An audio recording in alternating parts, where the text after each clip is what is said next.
গুঁড়া দুধ না ছানা? গুঁড়া দুধও না, ছানাও না। এই মিষ্টি হলো সুজি দিয়ে বানানো। সুজি দিয়ে যে এত মজাদার মিষ্টি হয়, না বানিয়ে খেলে বুঝতামই না। রসে ভরপুর, খুবই মজাদার এই মিষ্টি। দেখেন কি সুন্দর রস। আসসালামু আলাইকুম, বৃষ্টি ব্লগ অ্যান্ড রেসিপি থেকে বৃষ্টি বলছি। সবাই কেমন আছেন? আশা করি নিশ্চয়ই ভালো আছেন। আমি আলহামদুলিল্লাহ ভালো আছি। সুজি দিয়ে মিষ্টি বানাবো, এর জন্য নিয়ে নিলাম 1 চামচ ঘি। এখানে ঘিটা দিলেই খুব ভালো হয়, তেল দেওয়া করা যাবে। ঘিটা দিলে খুব সুন্দর একটা ঘ্রাণ আসে। তারপর দিয়ে দিলাম 1 কাপ সুজি। সুজিটাই ঘি দিয়ে ভেজে নেব। তারপর দিয়ে দিলাম 2 চামচ চিনি, স্বাদ মতন লবণ। এখন ভালো করে একটু ভেজে নেব। এভাবে ভেজে নিলে ঘ্রাণটা না খুব সুন্দর হয়। দিয়ে দিচ্ছি 1/2 কেজি দুধ। 1 কাপ সুজি, 1/2 কেজি দুধ।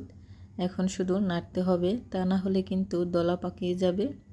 চুলার আঁচটা মিডিয়াম টু লোতে রেখেই নাড়তে নাড়তে একটা আটার খামির মতন করে নিতে হবে। হয়ে গেছে, নামিয়ে নিলাম। ঢাকনা দিয়ে ঢেকে দিলাম। এই ফাঁকে মিষ্টি শিরাটা বানিয়ে নিচ্ছি। 1 কাপ চিনি, 2 কাপ পানি, একটা এলাচ দিয়ে বসাই দিলাম। জাল হতে থাক। আর একটু ফুড কালার দিলাম, কালারটা সুন্দর হওয়ার জন্য। এইদিকে সুজির খামিটা একটু ঠান্ডা হয়েছে। গরম গরম অবস্থায় ভালো করে মাখিয়ে নিতে হবে। একদম যে গরম গরম তা না, হাতে যেন সয়। ভালো করে মাখিয়ে তারপর হাতের মধ্যে তেল দিয়ে এখন আমি মিষ্টি শেপ দিয়ে নিচ্ছি। গোল গোল করে মাঝখানে একটু চাপ দিয়ে নিলাম। হয়ে গেল কত সুন্দর মিষ্টি। এই তো সবগুলো মিষ্টি বানানো হয়ে গেছে। আর এদিকে মিষ্টি শিরাটা জালও হয়ে গেছে। আমি এক পাশে নামিয়ে রেখে দিলাম। খুব ঘন করে নেই, পাতলা ঝোলই রেখেছি।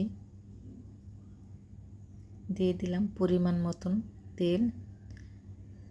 এখন মিষ্টিগুলো দিয়ে দিলাম।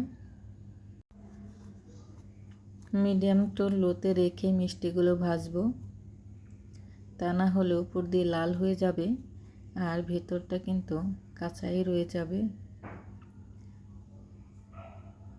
আস্তে আস্তে নাড়া দিয়ে দিচ্ছি। দেখেন কত সুন্দর ফুলে গেছে।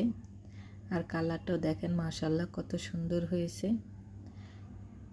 কয়েকটা একটু ফেটে গেছে, কোনো ব্যাপার না। চুলার আঁচটা বেশি বাড়িয়ে এগুলি ভাজতে যাবেন না।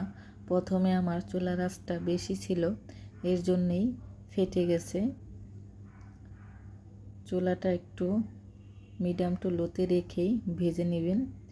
এই যে আমি শিরার মধ্যে ভিজিয়ে রেখে দিলাম।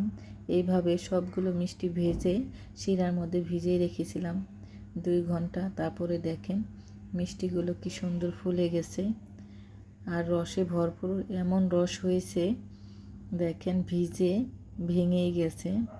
বলবো না ছানার মিষ্টির মতন এত মজা হয়েছে, কিন্তু সত্যি অনেক মজা হয়েছে। তো সবাই ভালো থাকবেন। আল্লাহ হাফেজ।